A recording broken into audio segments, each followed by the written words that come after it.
Imagine waking up one morning, only to discover that your freedom no longer belongs to you. Your home, your family, even your own future, all taken away by someone more powerful than you. For millions of people in the ancient world, this was not imagination. It was everyday life.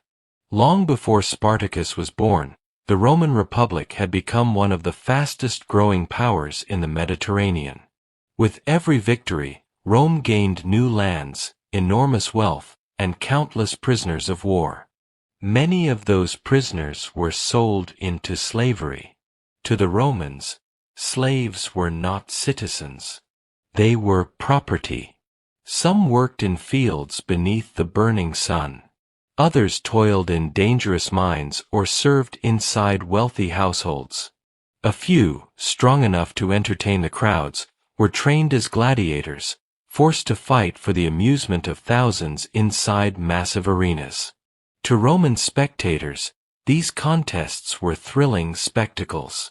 To the men inside the arena, they were battles where survival often depended on defeating another human being. It was a world where freedom could vanish overnight, and where a person's life was measured by the profit they could bring to someone else. Few questioned the system. It had become part of everyday Roman life. But far beyond the heart of Rome, among the rugged mountains and forests of Thrace, lived people who valued something above wealth, power, or glory. They valued freedom. And it was there that history's most famous gladiator would begin his journey. Around 111 BC, in the rugged lands of Thrace, north of the Aegean Sea, a boy was born whose name would one day echo across the Roman world. His name was Spartacus. Very little is known about his childhood. Ancient historians left behind only fragments of his early life, leaving much of his story hidden by time. But they do agree on one thing. Spartacus was a Thracian, a people renowned for their courage, endurance, and skill in battle. Life in Thrace was far removed from the luxury of Rome. Families lived among mountains, forests, and open plains, where survival depended on hard work and resilience.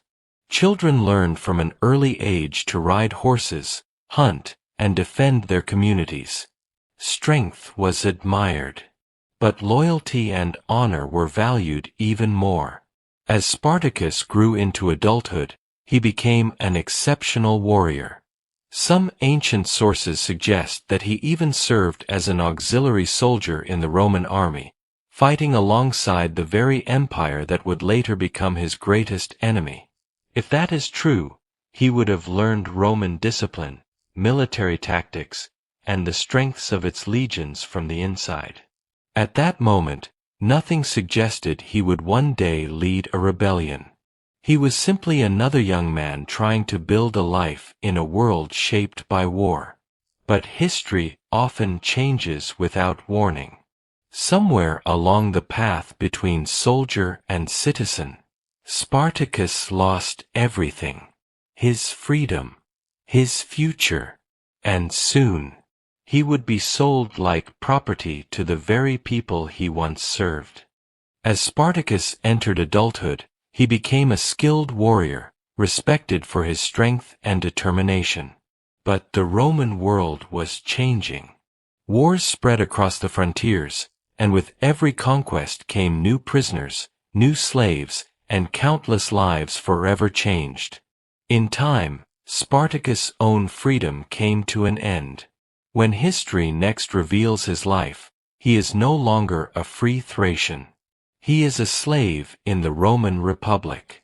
Because of his exceptional strength and fighting ability, he was taken to the gladiator school of Lentulus Batiatus in Capua, one of the most renowned training schools in Italy.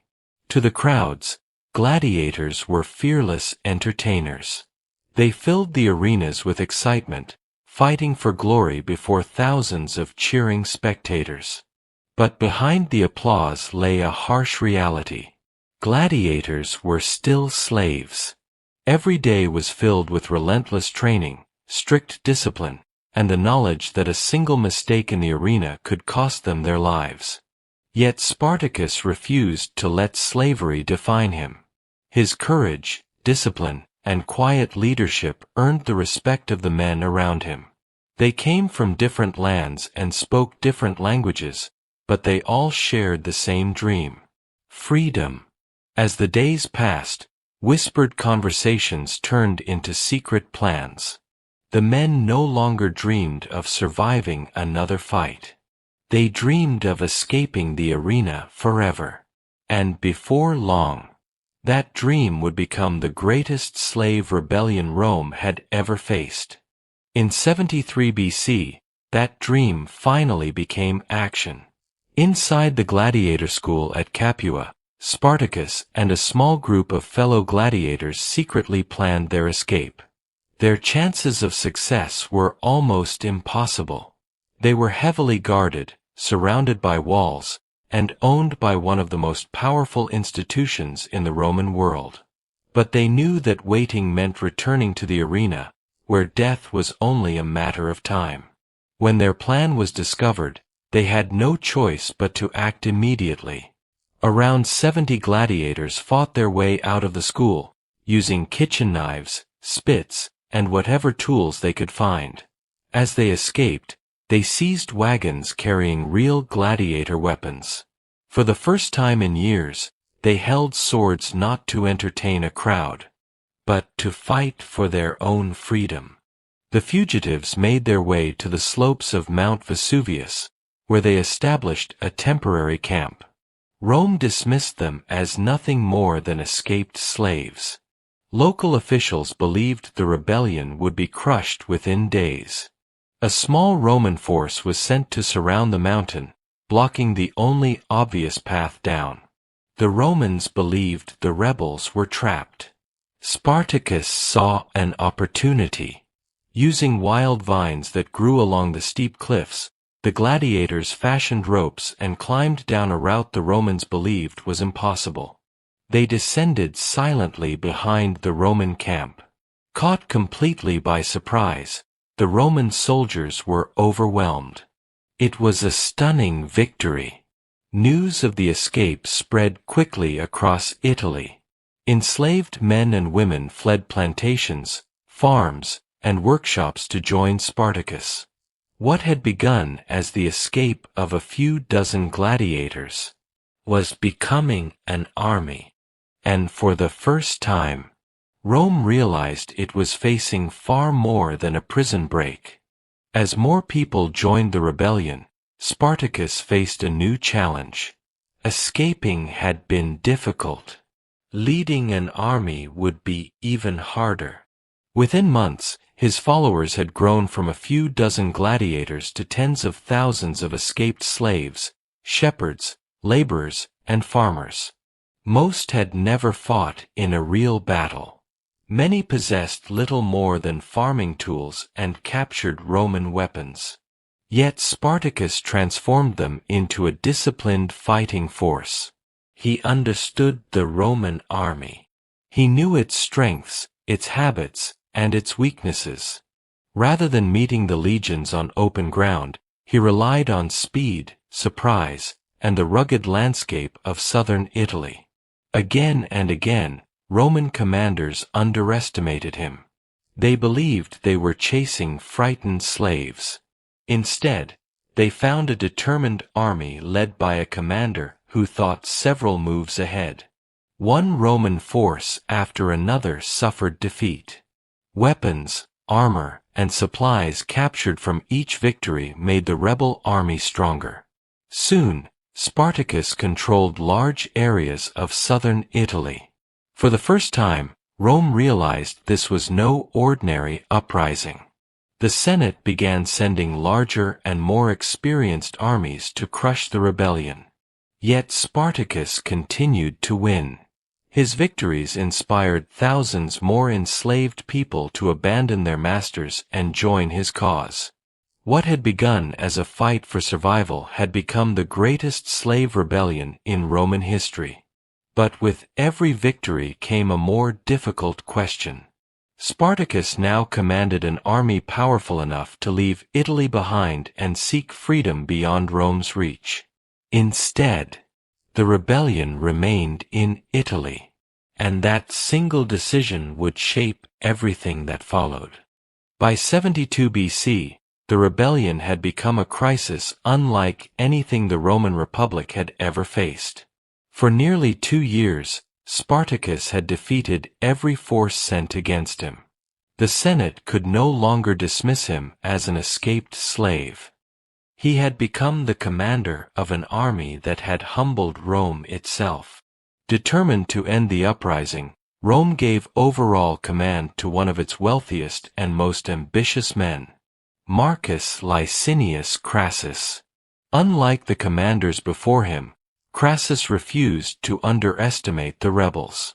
He rebuilt discipline within the Roman legions, enforcing strict military standards and preparing his soldiers for a long campaign. This would not be a reckless pursuit. It would be a calculated war of attrition. Meanwhile, Spartacus continued searching for a path to freedom. His army moved across southern Italy, defeating Roman forces whenever they stood in his way. But as months passed, the opportunity to escape grew smaller. Roman legions closed in from every direction.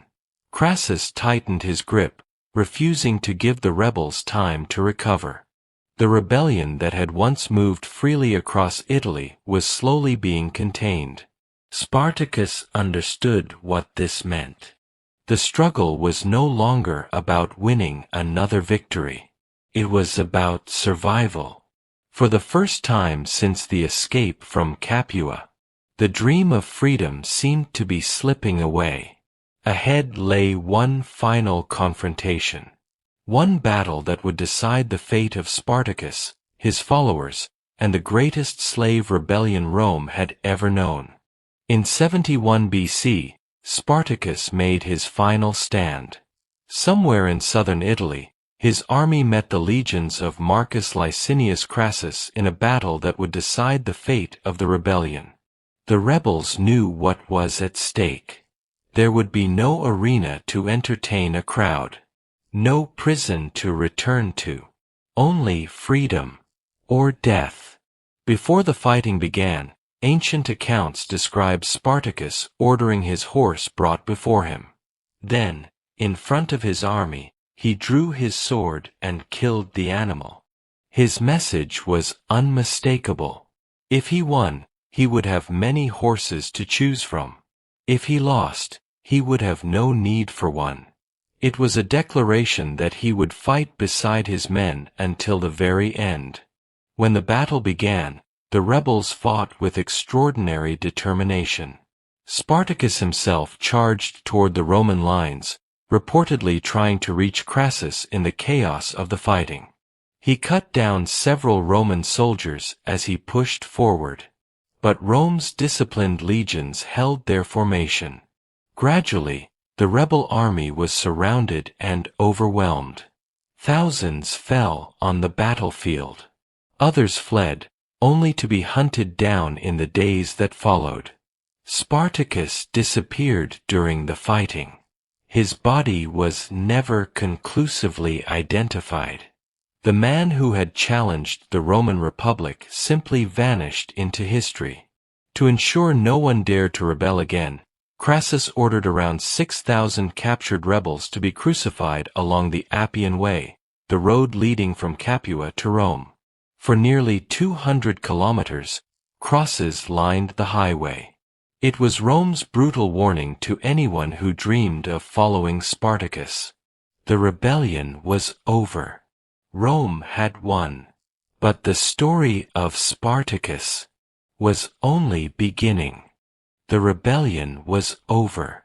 The Roman Republic had crushed the largest slave uprising in its history. To make sure no one ever dared to follow Spartacus again, Marcus Licinius Crassus ordered around 6,000 captured rebels to be crucified along the Appian Way, the road connecting Capua to Rome.